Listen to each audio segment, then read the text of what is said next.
Good morning to all of you. Myself Yatendra Yadav and welcome to another class.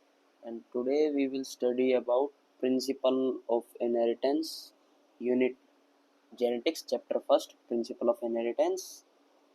And this is the most important and most interesting topic and interesting chapter of our 12th class NCERT.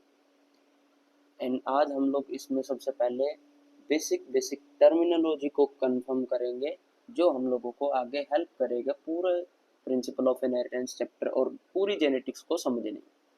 क्योंकि अगर हमें terms का मतलब अच्छे से समझ में आता है तो हम लोग अच्छे से चीज़ों को ग्रेस्प कर पाए। सबसे पहले आता है टर्म जेनेटिक्स। जेनेटिक्स का मतलब क्या है? जैसे आप लोगों ने आसपास देखा होगा, जैसे एनसीईआरटी के अंदर भी स्टोरी बिल्डअप किया गया है कि एक हाथी से दूसरे हाथी बनते हैं, डॉग से डॉग ही बनते हैं, ह्यूमन से ह्यूमन बनते हैं। तो वो किस बेसिस पे काम कर रहे हैं, उसके क्या प्रिंसिपल है, क्या रूल्स हैं। प्रिंसिपल का मतलब क्या रूल्स हैं, उनके बारे में हम लोग इस चैप्टर के अंदर पढ़ेंगे। सबसे पहले एक टर्म लिखी हम लोगों ने, जेनेटिक्स। जेनेटिक्स टर्म देने वाले साइंटिस्ट का नाम हम लोग यहीं पे ब्रैकेट में लिख लेंगे, बेटसन। इन्होंने ये टर्म दी थी। इसका मतलब क्या होता है जेनेटिक्स का? Study of inheritance.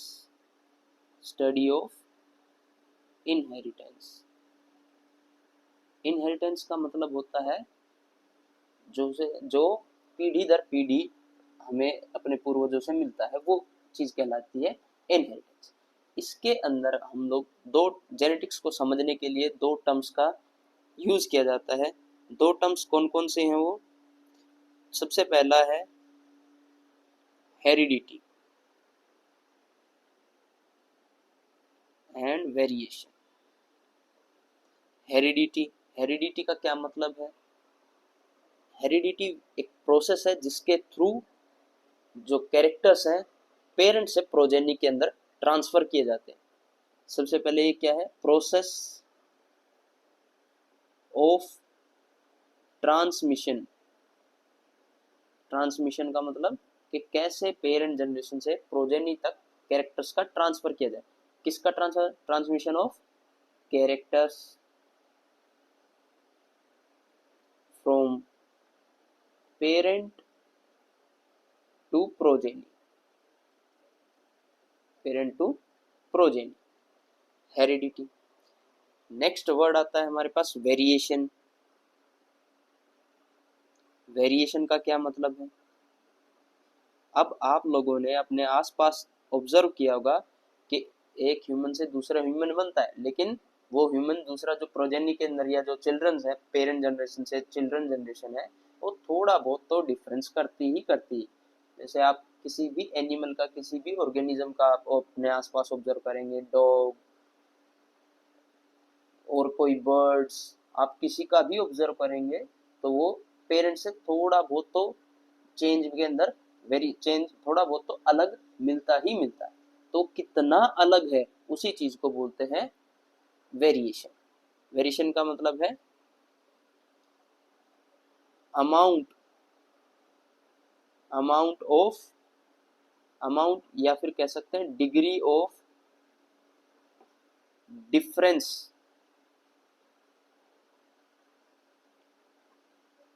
Degree of difference between parent and progeny.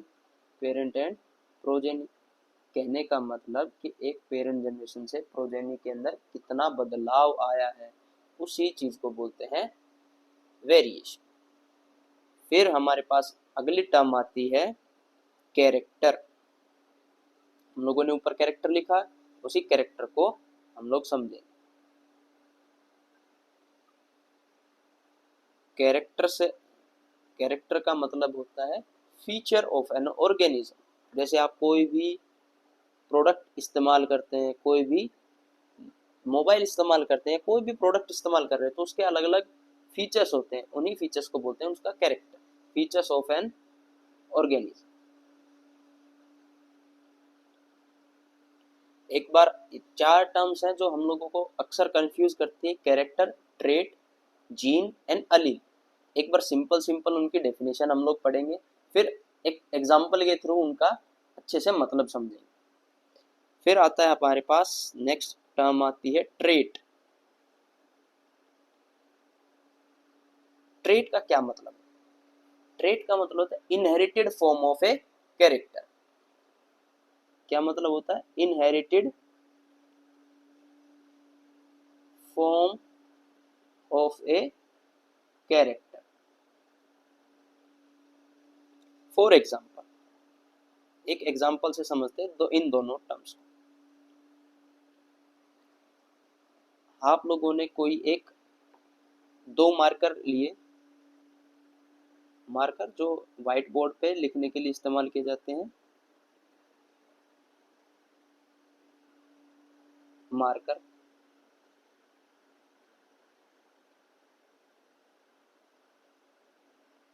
ये भी क्या है? मार्कर। एक मार्कर चलता है आपका ब्लैक कलर का, एक आपका चलता है ब्लू कलर। तो मार्कर तो आपका क्या हो गया? ऑर्गेनिज्म।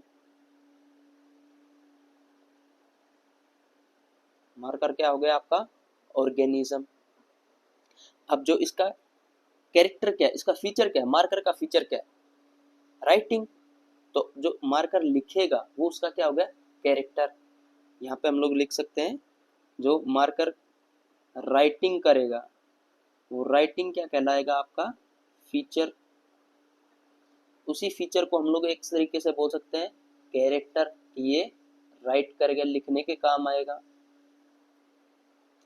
और तीसरा, ये जो ब्लू और ब्लैक कलर का जो चेंज हुआ, ये क्या कहलाता है? आपका ट्रेट। ये वाला मार्कर कैसा है? ब्लैक।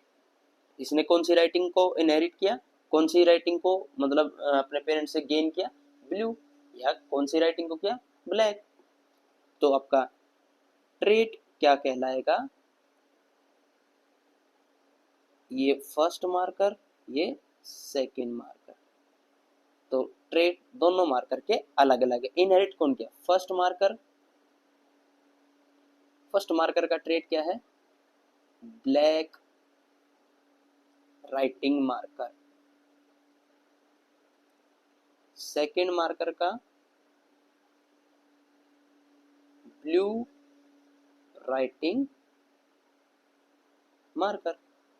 तो यहाँ पे ये दोनों टर्म्स हम लोगों को क्लियरली समझ में आ रही है कि मार्कर एक तरीके का कोई ऑर्गेनिज्म हो गया, कोई भी ऑर्गेनिज्म हो सकता है। हम लोगों ने सिर्फ एक एग्जाम्पल लिया, उसका एक फीचर है कि वो क्या कर सकता है? राइटिंग कर सकता है। वही क्या हो गया? कैरेक्टर। अब उस कैरेक्टर के भी दो अलग अलग फॉर्म्स हैं। कौन सी फॉर्म को वो मार्कर अपने साथ लेके चल रहा है वो क्या कहलाता है? उसका ट्रेट। जैसे फर्स्ट मार्कर है वो अपने साथ क्या लेके चल रहा है? Black writing. तो ये क्या हो गया? इसका ट्रेट हो गया। यही चीज उसने इनहेरिट किया है। तो ट्रेट का मतलब inherited form of a character. लिखेंगे दोनों, दोनों का फीचर क्या है? लिखने का। लेकिन एक ने ब्लू कलर को में लिखता है, दूसरा ब्लैक कलर में लिखता है, इसलिए दोनों के अंदर डिफरेंस आ गया। ठीक है। इसी ट्रेट की एक और डेफिनेशन भी हो सकती है, different detectable form of a character. और करके यहीं पे लिख देते हैं हम लोग, different detectable form of a character. देखो अब दूसरी डेफिनेशन से और भी ज्यादा क्लियर हो जाएगा कि हम इजीली डिटेक्ट भी कर पा रहे हैं कि ब्लैक फर्स्ट मार्कर क्या है? ब्लैक ब्लैक राइटिंग देगा, सेकंड मार्कर ब्लू राइटिंग देगा, और राइटिंग क्या है? दोनों का कैरेक्टर है। इसलिए ये हो गया आपका ट्रेट। नेक्स्ट आता है हमारे पास जीन। कई बार पूछ लिया जाता है कि जीन टर्म किसने दी थी? तो जीन टर्म दी थी जोहानसन ने।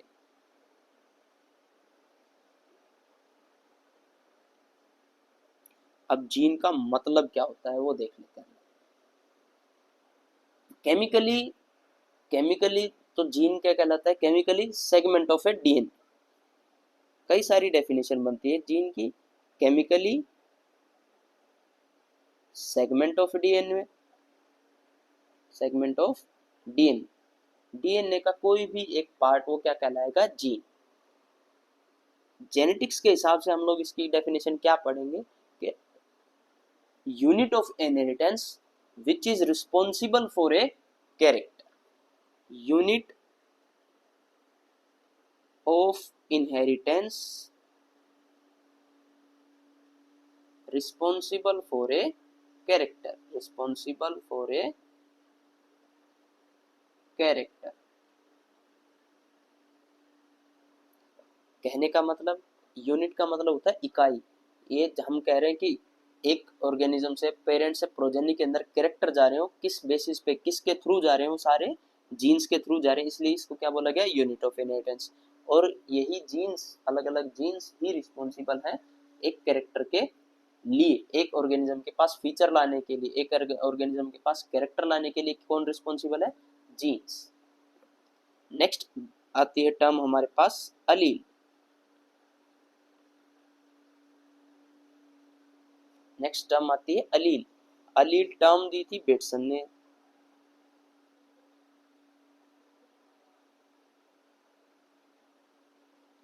अलील का मतलब क्या होता है वो समझते हैं। Alternate form of gene. Alternate form of gene. अब वही हमारा पिछला जो एग्जांपल था, उसी एग्जांपल से हम लोग कंटिन्यू करते हैं। मार्कर था, एक मार्कर, फर्स्ट मार्कर कैसा था, ब्लैक। सेकंड मार्कर कैसा था, blue. First marker black writing क्यों दे रहा था, क्योंकि उसके अंदर क्या थी, इंक। कैसी इंक थी उसके अंदर, ब्लैक इंक थी। एग्जाम्पल, वही example, first marker and second marker. अब इसके अंदर आप लोग देखोगे कि जो फर्स्ट मार्कर ब्लैक था वो किसकी वजह से था, मार्कर के पास ये राइटिंग का फीचर किसकी हेल्प से आया, इंक की हेल्प से आया।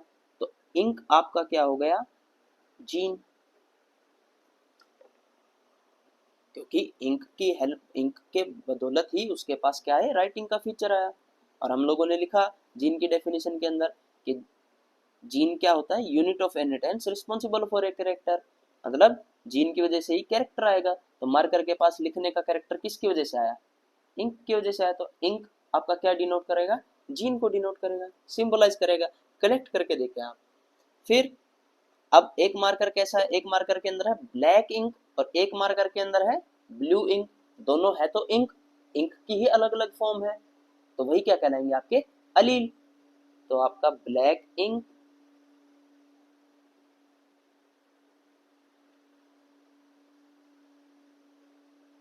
आपका black ink and blue ink, blue ink, ये आपका क्या कहलाएंगे, अलील। ये क्या कहलाएंगे, अलील, क्योंकि ये क्या है, एक दूसरे की ही अल्टरनेट फॉर्म्स है। यहाँ तक की बात समझ में आई।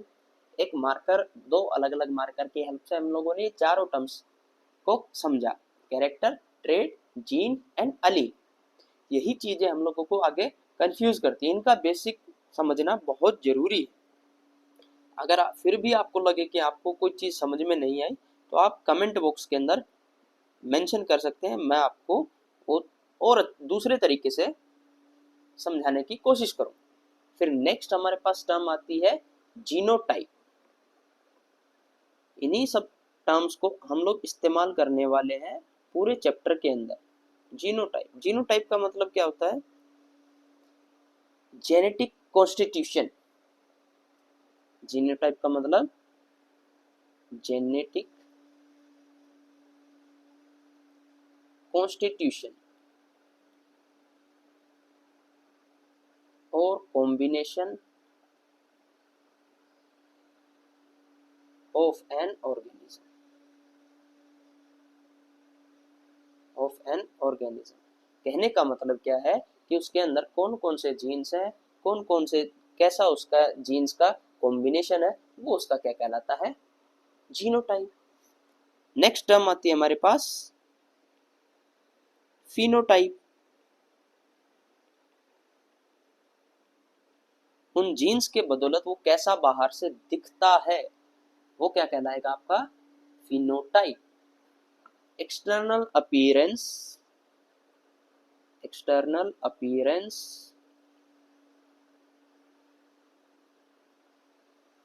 based on genotype of an organism, external appearance of an organism। और ये एक्सटर्नल अपीयरेंस किसकी वजह से आई? जैसे उसके अंदर जीन्स है, वही जीन्स तो रिस्पॉन्सिबल है कैरेक्टर के लिए, और वो कैरेक्टर के लिए तभी तो फिर वो वैसा ही दिखेगा। इसलिए इसको कंप्लीट आगे लिख लेते हैं। External appearance of an organism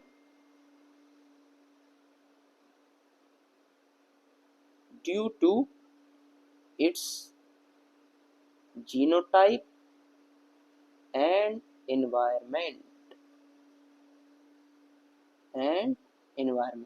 क्योंकि जो ऑर्गेनिज्म कैसा दिख रहा है वो उसके एनवायरमेंट पे भी डिपेंड करता है। फिर हमारे पास नेक्स्ट टर्म आती है homozygous and heterozygous. Next term आती है हमारे पास होमोजाइगस। होमोजाइगस का क्या मतलब होता है?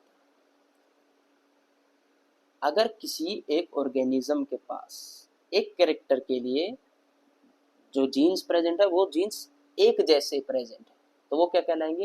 होमोजाइगस। अगर अलग अलग है तो क्या कहलाएंगे? हेटेरोजाइगस। ऑर्गेनिज्म, तो इसकी डेफिनेशन क्या लिखेंगे? ऑर्गेनिज्म हैविंग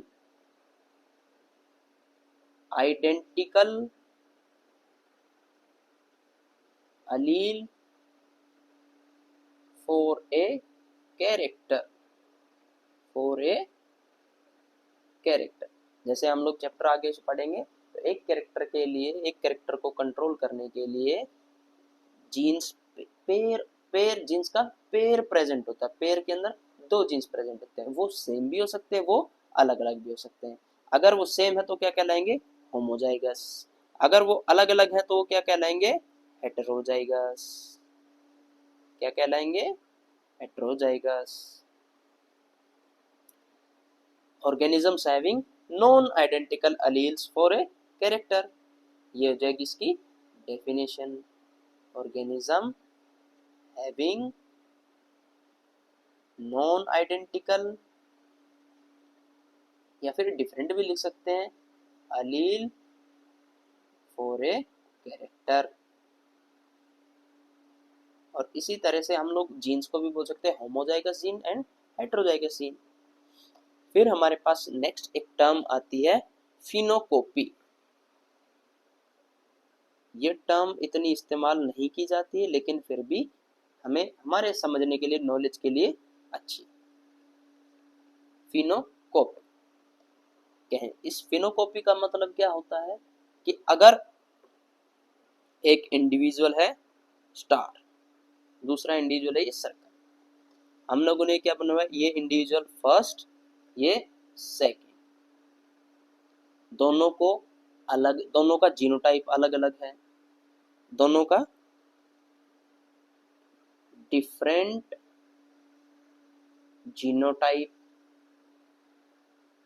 दोनों का जीनोटाइप अलग अलग। कहने का मतलब दोनों का जेनेटिक कॉम्बिनेशन अलग अलग है, दोनों के अंदर अलग अलग जेनेटिक कॉन्स्टिट्यूशन है, दोनों ही डिफरेंट एनवायरनमेंट के अंदर हैं, डिफरेंट एनवायरनमेंट, और फिर भी दोनों का जो फिनोटाइप आता है, दोनों का फिनोटाइप सेम आता है। मान लीजिए ये भी अडल्ट होके, इंडिविजुअल सेकंड भी दोनों अडल्ट होके ये कैसा बनाता है? ये भी स्क्वायर शेप बनाता है। ये इनका हम लोग मान लेते हैं लार्वल स्टेज है, और ये इसका अडल्ट फॉर्म है, अडल्ट फॉर्म, ये इसका अडल्ट फॉर्म। अडल्ट फॉर्म से मतलब ये बड़े होके एक जैसे दिखाते हैं। ये क्या कहलाए? इनके सेम फिनोटाइप, सेम फिनोटाइप, क्योंकि इनका जो एक्सटर्नल अपीयरेंस है ये कैसा है? सेम। ये एक दूसरे के क्या कहलाएंगे? फिनोकॉपी कहलाएंगे। जब दोनों का जीनोटाइप अलग अलग है, दोनों को अलग अलग एनवायरनमेंट के अंदर रखा गया है, और लेकिन फिर भी ये दोनों सेम फिनोटाइप प्रोड्यूस कर रहे हैं तो क्या कहलाएंगे, एक दूसरे की फिनोकॉपी। इसकी डेफिनेशन लिखना चाहेंगे तो हम लोग कैसे लिखेंगे, if different if different genotype are placed in different environment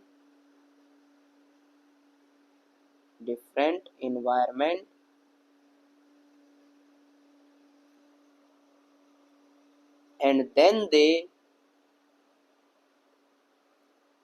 produce same phenotype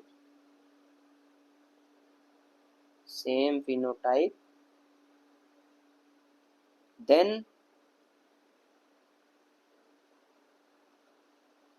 they are said to be phenocopy of each other, phenocopy of each other, के दोनों सेम फिनोटाइप अगर बनाते हैं डिफरेंट जीनोटाइप और डिफरेंट एनवायरमेंटल कंडीशन के बाद भी, तो दोनों एक दूसरे की फिनोकॉपी कहलाएंगे। नेक्स्ट टर्म हमारे पास आती है जीनोम। जीनोम जीनोम का मतलब क्या होता है, जीनोम का मतलब होता है total DNA in haploid set of chromosome, total DNA in haploid set of chromosome वो सब क्या कहलाएगा, जीनोम। और इसी से रिलेटेड एक और टर्म आती है हमारे पास, germ plasm.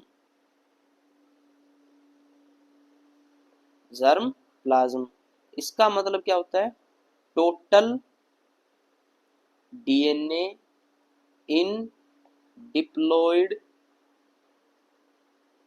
Set of chromosome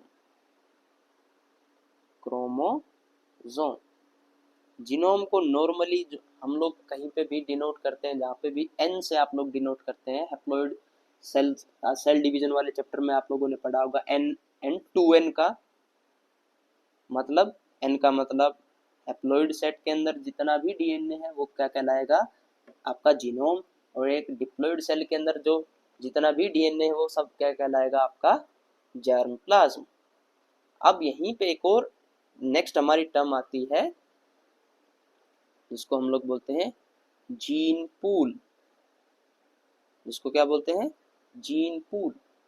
gene pool का क्या मतलब होता है, total gene in all forms in all the population।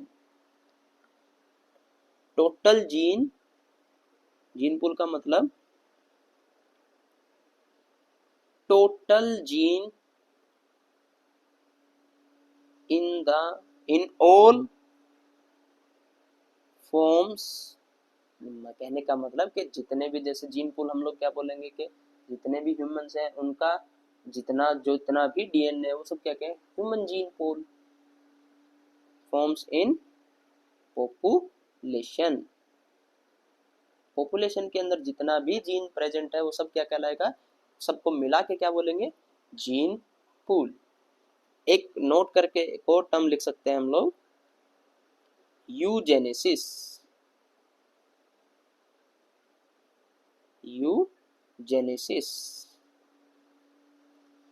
Eugenesis का मतलब क्या होता है, improvement of human being by using principle of inheritance. कहने का मतलब इम्प्रूवमेंट, कहने का मतलब समझाते हैं एक बार इसकी डेफिनेशन लिखने के बाद, improvement of human beings by using principle of inheritance। कहने का मतलब ह्यूमन बींग्स के अंदर, जैसा आप लोगों ने मूवीज के अंदर देखा, कैप्टन अमेरिका वो क्या है, इम्प्रूव्ड ह्यूमन है, उसके पास एक नॉर्मल ह्यूमन से एबिलिटीज को इम्प्रूव करके बनाया गया है लैब के अंदर, वैसे उसी चीज को बोलते हैं यूजेनेसिस। और यहाँ पे क्या लिखा है हमने, यूजिंग प्रिंसिपल ऑफ इनहेरिटेंस, जो इनहेरिटेंस के रूल्स हैं उनको यूज करके ह्यूमन बींग्स के इम्प्रूवमेंट के लिए जो भी स्टडी किए जाती है उसको बोलते हैं यूजेनेसिस। ये हमारे पास कुछ 15 to 16 टर्म्स हैं जो आपको आनी ही चाहिए जब भी हम लोग अपना चैप्टर प्रिंसिपल ऑफ इनहेरिटेंस शुरू करेंगे। उससे पहले आपको किसी भी टर्म के अंदर कोई भी कंफ्यूजन हो किसी भी प्रकार का, तो आप कमेंट बॉक्स के अंदर लिख सकते हैं। और आपको ये पीडीएफ चाहिए तो आप वो उस चीज़ के लिए भी मेंशन कर सकते हैं, मैं आपको वो पीडीएफ भेज दूँ। Thank you.